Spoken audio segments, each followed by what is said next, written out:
That's the only reason for existing. There's a row of olive trees that dates back to the beginning of the vineyard in the early 1880s. So it's about 130, 135 years old, something like that. We've got Riesling on the left, Chardonnay on the right. You can see the clusters there. Chardonnay is the furthest along. Riesling's come along.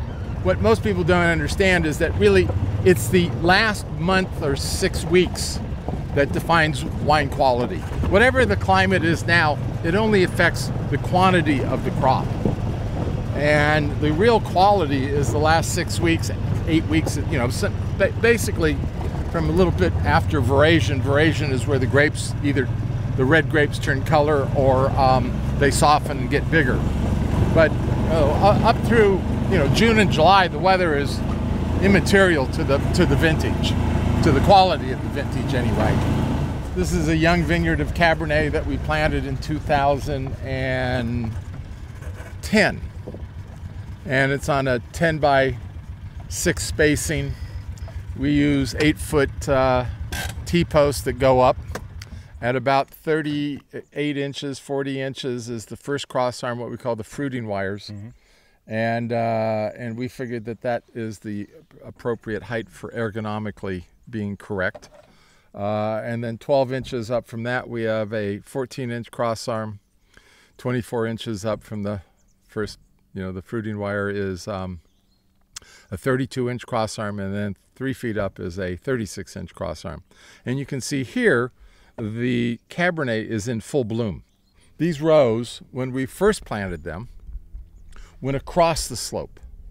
The other direction. Yeah, we originally planted this in '74.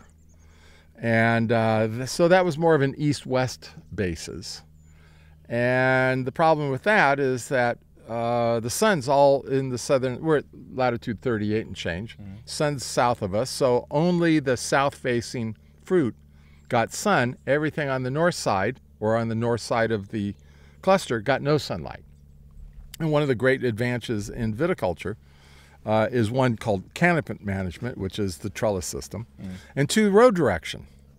And we learned somewhere in the late 70s, early 80s that we needed to get sunlight in on the grapevines. And if your rows ran east-west, basically you had uneven ripening.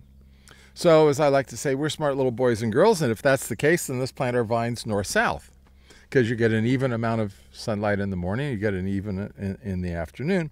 And then the trellis system, by having this kind of arching trellis system, shades the grapes themselves during the hottest part of the day. Mm-hmm.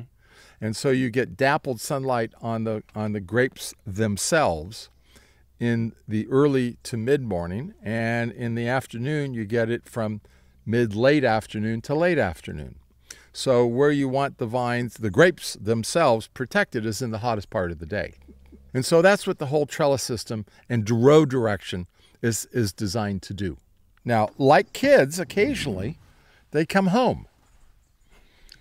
And last year, we discovered that, you know, we had a Merlot child that had to come home and really wasn't doing very well, and we had to quick fix all the water lines and give it a little bit of water. Mm-hmm.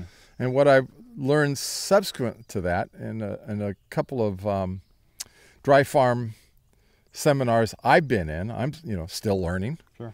I ran across an article where they claimed that Merlot is a difficult variety because its stomates, which are the openings on the underneath side of the leaf, work differently than other varietals, and Merlot appears to be a variety that may not be a good candidate for dry farming. Now, we have one block of Merlot that has never had water. Mm-hmm.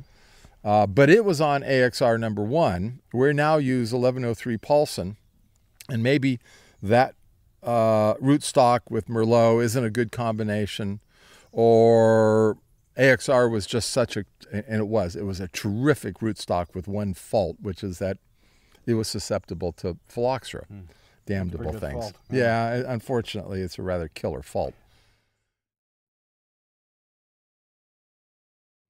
Well, as I like to say, there's certain fundamentals in the wine growing and winemaking industry which are pure, and I believe that it's unassailable that the best wine comes from the best grapes.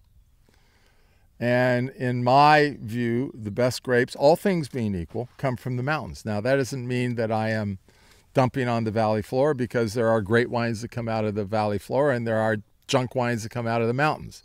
But all things being equal, over the long run, you're going to get, in my opinion, the very best wine coming out of the mountains. And so I wanted to be in the mountains because I wanted to make the very best wine humanly possible. It had been vineyards, like I said earlier, in the 1880s. Those vineyards had been died off because of phylloxera. There were trees that were 2.5, Douglas fir trees that were 2.5 feet in diameter, 80, 90 feet tall. And at the base was a little grape stake pooched out at a 45-degree angle. So I knew the soil was good. Stony Hill was our immediate neighbor downslope and to the east. And they made, and still do make, one of California's best Chardonnays. So I knew I was in the right area. It was pre-Napa Valley, pre-oil embargo, pre-Cuisinart, pre-inflation, pre-Napa Valley. Right. Napa Valley was a sleepy little agricultural community, provincial at best. I don't think there were 30 wineries in existence. And I knew I wanted to be in Napa Valley and not Sonoma Valley. So those are the things that brought me here. And it was just serendipitous. I happened to be at the right place at the right time and was young, stupid, had a strong back. And ignorance is bliss. I mean, look, I did my master's out at UC Davis. If I have any claim to fame, it's that I was the department's first teaching assistant. And I taught for 12 years after that, a couple years at Napa, and, 10 years over at Santa Rosa JC in the evening program.